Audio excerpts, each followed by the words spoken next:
Breaking news చూస్తున్నాం. నకిలీ మద్యం వ్యవహారంలో కూటమి సర్కార్ పైన సంచలన ఆరోపణలు చేశారు కడప ఎంపీ వైఎస్ అవినాష్ రెడ్డి. ఏడాది కాలంలోనే ప్రజల ఆరోగ్యం పట్ల శ్రద్ధ లేకుండా నకిలీ మద్యం అమ్మకాలు చేస్తున్నారు. 5,280 కోట్ల కుంభకోణానికి తెరలేపి ఆధారాలతో సహా అడ్డంగా దొరికిపోయినా ఈ ప్రభుత్వంకు చీమ కుట్టినట్లు కూడా లేదన్నారు. నారావారి సారా ఏ స్థాయిలో అమ్ముతున్నారో ఇట్టే అర్థమైపోతుందంటూ మండిపడుతున్నారు. రాయలసీమ, కోస్తా, ఆంధ్రాలో నకిలీ మద్యం కంపెనీలను ఏర్పాటు చేసి నారావారి ఎన్ బ్రాండ్తో ప్రజల ఆరోగ్యంతో ఆడుకుంటున్నారన్న ఆయన మొలకల చెరువులో ఎక్సైజ్ అధికారులు దాడులు చేసి నకిలీ మద్యాన్ని సీజ్ చేశారని, దీంతో టీడీపీ అడ్డంగా బుక్ అయిపోయిందన్నారు. నారావారి ఎన్ బ్రాండ్ సారాను అమ్మడమంటే ప్రజల బలహీనతను సొమ్ము చేసుకుని దెబ్బ కొట్టడమే అంటూ ఆరోపించారు. నకిలీ మద్యం కుంభకోణం ఎన్ బ్రాండ్ సారా, నారావారి సారా ఏ స్థాయిలో అంటే ఇప్పటికే 5,280 కోట్ల రూపాయలకు సంబంధించిన అమ్మకాలు జరిగినాయి. 48 కోట్ల కేసులు, క్వార్టర్ బాటిల్స్ మొత్తం ఈ లిక్కర్ పాలసీ, కొత్త లిక్కర్ పాలసీ వచ్చినప్పటి నుంచి 111 కోట్ల రూపాయల క్వార్టర్ బాటిల్స్ సేల్ అయితే అందులో 48 కోట్ల రూపాయల క్వార్టర్ బాటిల్స్, 48 కోట్ల quarter bottles which accounts to into 110 రూపాయలు కొడితే 5,280 కోట్ల రూపాయలు. అంటే కేవలం సంవత్సరం రోజుల్లో ప్రజల ప్రాణాల మీద ఏమాత్రం శ్రద్ధ లేకుండా మీ ఎన్ బ్రాండ్ సారా, నారావారి సారాను, కల్తీ మద్యాన్ని ప్రజలకు అందించి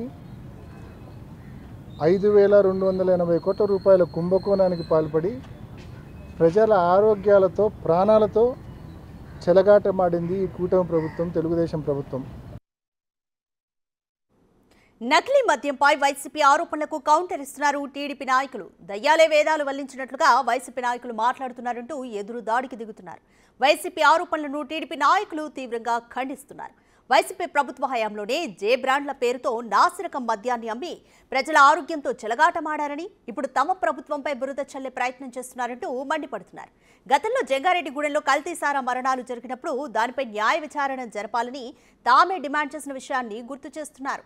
గత 5 ఏళ్ల పాలనలో కల్తీ మద్యం వల్ల అమాయక ప్రజలు చనిపోతే ప్రభుత్వం ఎలాంటి చర్యలు తీసుకోలేదని, కానీ ఇప్పుడు సొంత పార్టీ నేతలపై చర్యలు తీసుకునేందుకు కూడా వెనకాడబోమని స్పష్టం చేశారు.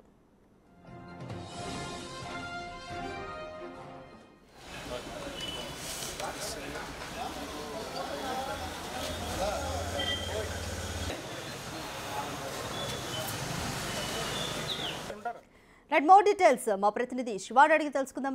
శివ, నకిలీ మద్యం కేసుకి సంబంధించి ఇప్పటికే దర్యాప్తు అయితే స్పీడ్గా జరుగుతోంది. పోలీసులు ఇప్పటివరకు ఎటువంటి ఇన్ఫర్మేషన్ ఇస్తున్నారు? అలాగే మరోవైపు రాజకీయంగా చూస్తే నేతలు కూడా ఒకరిపై ఒకరు ఆరోపణలు చేసుకుంటున్నారు. సో ఏ విధంగా చూడాలి? కంప్లీట్ డీటెయిల్స్ చెప్పండి.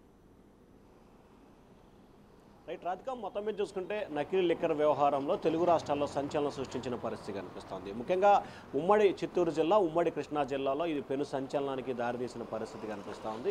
ఇక ప్రధానంగా చూసుకుంటే లిక్కర్ మాఫియాకి సంబంధించి కూడా నకిలీ మద్యం, నకిలీ బ్రాండ్ల తయారీ వ్యవహారానికి సంబంధించి ఇప్పటికే 13 మందిపై ఎఫ్ఐఆర్ నమోదు చేస్తూ ఇబ్రహీంపట్నం పోలీసులు కేసు నమోదు చేస్తారు, ఎక్సైజ్ పోలీసులు.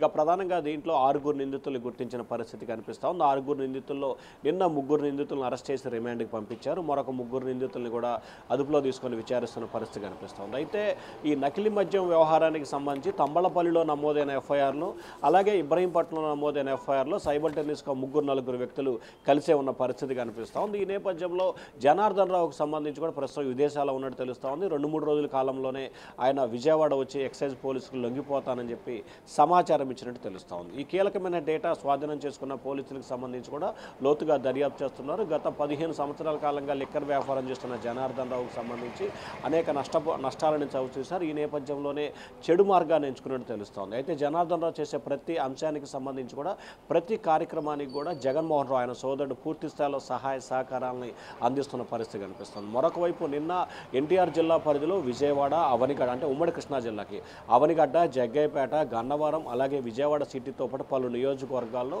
జగన్మోహన్ రావుతో సత్సంబంధాలు ఉన్న వ్యాపారులకు సంబంధించి కావచ్చు, ఆయన భాగస్వామ్యం ఉన్న లిక్కర్ షాపులో తనిఖీలు నిర్వహించి పలు చోట్ల కొంత నకిలీ మద్యాన్ని కూడా స్వాధీనం చేసుకున్నట్టు తెలుస్తోంది. ఇక మరొక వైపు ఈ 13 నెలల కాలానికి సంబంధించి నకిలీ మద్యం వ్యవహారానికి సంబంధించి దాదాపుగా 1000 కోట్ల రూపాయలకు సంబంధించి కూడా ప్రభుత్వ ఆదాయానికి గండిపడ్డట్లు కూడా అధికారులు ప్రాథమిక అంచనా వేసినట్టు తెలుస్తూ ఉంది. అయితే ఇది ఎంతవరకు నష్టం జరిగింది ఏంది అనే దానికి సంబంధించి అధికారులు గణాంకాలు సహా విడుదల చేయాల్సిన పరిస్థితి కనిపిస్తుంది. కానీ మనకు అందుతున్న ప్రాథమిక సమాచారం మేరకు 750 నుంచి 1000 కోట్ల రూపాయల వరకు కూడా ప్రభుత్వానికి నష్టం వాటిల్లినట్లు కూడా తెలుస్తోంది. అయితే వైఎస్ఆర్సీపీ నేతలు మాత్రం దాదాపుగా 5650 కోట్ల రూపాయల వరకు నుంచి 6000 కోట్ల రూపాయల వరకు ప్రభుత్వ ఆదాయానికి గండిపడింది. నారా సారా పేరుతో రాష్ట్రంలో ఇష్టానుసారంగా నకిలీ మద్యం తయారు చేసి ప్రజల ప్రాణాలతో చెలగాటమాడుకుంటున్నారని చెప్పి కూడా కడప ఎంపీ అవినాష్ రెడ్డి కీలకమైన వ్యాఖ్యలు చేశారు. దానికి కౌంటర్గా టీడీపీ నేతలు, ఎమ్మెల్యేలు, మంత్రులు, మాజీ మంత్రులు ధీటుగా జవాబిచ్చిన పరిస్థితి కనిపిస్తోంది. గత 5 సంవత్సరాల కాలంలో ఇష్టానుసారంగా నకిలీ మద్యం అమ్మకం చేసి వేలాది మంది ప్రాణాలు కోల్పోవడంలో జగన్ ప్రత్యక్ష సాక్షి, ప్రత్యేక కారకుడు అని చెప్పి కూడా టీడీపీ నేతలు ఆరోపిస్తున్నారు. అయితే ఈ లిక్కర్ వ్యవహారానికి సంబంధించి కూడా ఇప్పటికే చాలా కీలకమైన ఆధారాన్ని సేకరించిన ఎక్సైజ్ శాఖ అధికారులకు సంబంధించి మరికొంత సమాచారాన్ని కూడా సేకరిస్తున్నారు. 2-3 రోజుల్లోనే జనార్దన్ వస్తే కనుక వీరు వెనక ఎవరున్నారు ఏంటి అనే దానికి సంబంధించి కూడా కీలకమైన సమాచారం వచ్చే అవకాశం కనిపిస్తూ ఉంది. అయితే జనార్దన్ సంబంధించి జయచంద్రారెడ్డి వీరిద్దరికి సంబంధించి కూడా ఉమ్మడి చిత్తూరు జిల్లాకి సంబంధించిన వైఎస్ఆర్సీపీ కీలకమైన నేతలు భాగస్వామ్యం ఉన్నట్లు కూడా పోలీసులు ఇప్పటికే ప్రాథమికంగా ఒక అవగాహన రావడం జరిగింది. ఎవరెవరు ఉన్నారు, ఏ మేరకు వారు సహాయ సహకారాలు అందించారు, డైరెక్ట్గా పాత్ర ఉందా, ఇండైరెక్ట్గా పాత్ర ఉందా అనే దానికి సంబంధించి లోతుగా విచారణ అయితే కొనసాగిస్తున్న పరిస్థితి కనిపిస్తూ ఉంది. రాధిక రైట్ శివ, తంబళ్లపల్లిలో మొదలైన ఈ వివాదం ఇప్పుడు విజయవాడ చుట్టుపక్కల కూడా అంటే పొలిటికల్గా కూడా టర్న్ తీసుకుంది. విజయవాడ చుట్టుపక్కల కూడా ఈ నకిలీ మద్యాన్ని సరఫరా చేసినట్లుగా గుర్తించారు. ఇప్పటికే పలు డెన్లను కూడా సీజ్ చేసేశారు పోలీసులు. అండ్ వైన్ షాపుల డేటాను కూడా పరిశీలిస్తున్నారు. సో ఇప్పటివరకు ఎన్ని వైన్ షాపుల డేటాను పరిశీలించారు, ఎన్ని వైన్ షాపులకి నకిలీ మద్యం సరఫరా అయినట్టుగా గుర్తించారు పోలీసులు? అంటే ప్రధానంగా చూసుకుంటే మొన్న దసరాకి సంబంధించి కూడా దాదాపుగా 40 నుంచి 50 వేల కేసులు ఉభయ గోదావరి జిల్లా, గుంటూరు, కృష్ణా, రాయలసీమ, ఉత్తరాంధ్రాలకు సంబంధించి కూడా 40,000 కేసుల నకిలీ మద్యాన్ని సరఫరా చేసినట్టు తెలుస్తూ ఉంది. ఇక్కడ ప్రధానంగా ఏది నకిలీ మద్యం, ఏది ఒరిజినల్ మద్యం అనేది కూడా తేడా తెలుసుకోవడానికి చాలా ఇబ్బందికర పరిస్థితి ఏర్పడుతుంది. ఏది నకిలీ, ఏది ఒరిజినల్ తెలుసుకోలేని పరిస్థితి అసలు కనిపిస్తూ ఉంది. అసలు నకిలీ ఒరిజినల్ అనేది తేల్చడం అనేది అసలు సాధ్యమయ్యే పరిస్థితే కాదు. ఒకవేళ QR కోడ్ స్కాన్ చేస్తే తప్ప తీసే మద్యం కొనుక్కున్న వ్యక్తి తాగుదామా అనే ఆలోచనలో ఉంటాడు, కానీ QR కోడ్ స్కాన్ చేద్దామా లేదా అనే ఆలోచన ఎవరు చేయరు. సో ఈ నేపథ్యంలో అధికారికంగా మాత్రం ఎంతవరకు జరిగింది ఏమిటి అనే దానికి సంబంధించి అధికారులు ఇంతవరకు వివరాలు సేకరించలేదు. కానీ ముఖ్యంగా రాయలసీమ ప్రాంతానికి సంబంధించి కూడా దసరా టైంలో అంతకుముందు కూడా మద్యం అమ్మకాలకు సంబంధించి ముఖ్యంగా చీఫ్ లిక్కర్, వాటర్ బాటిల్స్ అమ్మకాలు తగ్గాయని చెప్పి భావించి ఈ నేపథ్యంలోనే ఇంటర్నల్గా విచారణ చేసిన నేపథ్యంలోనే రాయలసీమ ప్రాంతంలో నకిలీ మద్యం విచ్చలవిడిగా చలామణైందని చెప్పి ఒక అవగాహన రావడం. సో దానిలో భాగంగానే అక్కడ వచ్చిన దాని సమాచారం వేసుకొని తీగలాగితే డొక్క కదిలిన మారంగా ఈ వ్యవహారం అంతా కూడా బయటకు వచ్చింది. ఇప్పటివరకు ప్రాథమికంగా సమాచారం 40 నుంచి 50 వేల కోసులకు సంబంధించి మాత్రమే నకిలీ మద్యం విక్రయాలు జరిగినాయి. మిగిలిన ఒక 10,000 కేసులకు సంబంధించిన మద్యం కేసులు రెడీ చేసి మూవ్ చేయడానికి సిద్ధంగా ఉన్న సమయంలో పోలీసు అధికారులు పూర్తి స్థాయిలో పక్కా డేటాను సేకరించి స్వాధీనం చేసుకున్నట్టు తెలుస్తూ ఉంది.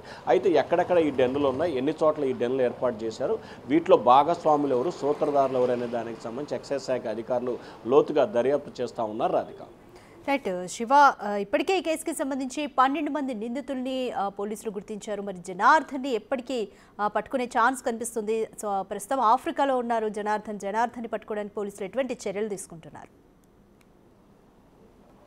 అంటే ఇప్పటికే ఇంటర్పోల్ సహాయ సహకారాలు తీసుకునేందుకు కూడా ఎక్సైజ్ శాఖ పోలీసులు ప్రభుత్వాన్ని అనుమతి కోరినట్టు తెలుస్తోంది. ఇవాళ రేపట్లో ప్రభుత్వం నుంచి అనుమతి వస్తే కనుక ఇంటర్పోల్ సహకారంతో ఆయన అదుపులో తీసుకునే అవకాశం కనిపిస్తూ ఉంది. అయితే ఇప్పటికే జనార్దన్ వ్యవహారానికి సంబంధించి విజయవాడ ఎక్సైజ్ పోలీసులకి తాను గత 2-3 రోజులుగా సంప్రదింపులు జరుపుతున్నట్టు తెలుస్తూ ఉంది. దాంతోపాటుగా తాను మరొక 3 నుంచి 4 రోజులకు తనంతట తానే వచ్చి లొంగిపోతానని చెప్పి కూడా అధికారులకి సమాచారం ఇచ్చినట్టు తెలుస్తూ ఉంది. అయితే అధికారులు సమాచారం ప్రకారం ఆయన లొంగిపోతాడా, లేకపోతే ఆయన ఇండియాకి రాగానే వెంటనే ఎక్సైజ్ శాఖ పోలీసులు వెళ్ళి అరెస్ట్ చేసి తీసుకొస్తారా అనే దానికి సంబంధించి క్లారిటీ కావాల్సిన పరిస్థితి ఉంది. అయితే మొత్తం ఈ వ్యవహారానికి సంబంధించి కూడా కర్త కర్మ క్రియ జనార్దనే కావడంతో ఆయనకు సంబంధించి అరెస్టు చాలా కీలకంగా మారిన పరిస్థితి కనిపిస్తూ ఉంది. ఆయన కోసం ఒకవైపు గాలింపు చర్యలు చేపడుతున్నారు, మరొక వైపు ఆయన సౌత్ ఆఫ్రికాలో ఉన్నారు కాబట్టి ఇంటర్పోల్ పోలీసుల సహకారం తీసుకొని ఆయన తిరిగి ఇండియాకి తీసుకొచ్చే ప్రయత్నాలు పోలీసు అయితే చేస్తున్న పరిస్థితి కనిపిస్తూ ఉంది. మరొక వైపు జయచంద్రారెడ్డి కోసం కూడా పోలీసులు పూర్తి స్థాయిలో గాలింపు చర్యలు చేపడుతున్నారు. ఇప్పటికే ఈ కేసులో ఎవరైతే డాబా యజమాని తంబళపల్లి డాబా యజమాని ఎవరైతే ఉన్నారో కొడాలి శ్రీనివాసరావు నిన్న సాయంకాలం తెనాలి పోలీసులకి సరెండర్ అయ్యారు. వెంటనే ఆయన్ని కడప జిల్లా పోలీసులు తరలించారు. సో అక్కడ ఆయన్ని కూడా విచారిస్తే ఇంకా కీలకమైన సమాచారాలు వచ్చే అవకాశం కనిపిస్తూ ఉంది. ఎందుకంటే ఉమ్మడి కడప జిల్లా, ఉమ్మడి చిత్తూరు జిల్లాకు సంబంధించిన ఎక్సైజ్ శాఖ అధికారులు ఈ కేసును దర్యాప్తు చేస్తూ ఉన్నారు కాబట్టి ఖచ్చితంగా కొడాలి శ్రీనివాసరావు ఇచ్చే సమాచారం కూడా చాలా కీలకమయ్యే అవకాశం కనిపిస్తూ ఉంది. Radhika, thank you Shiva.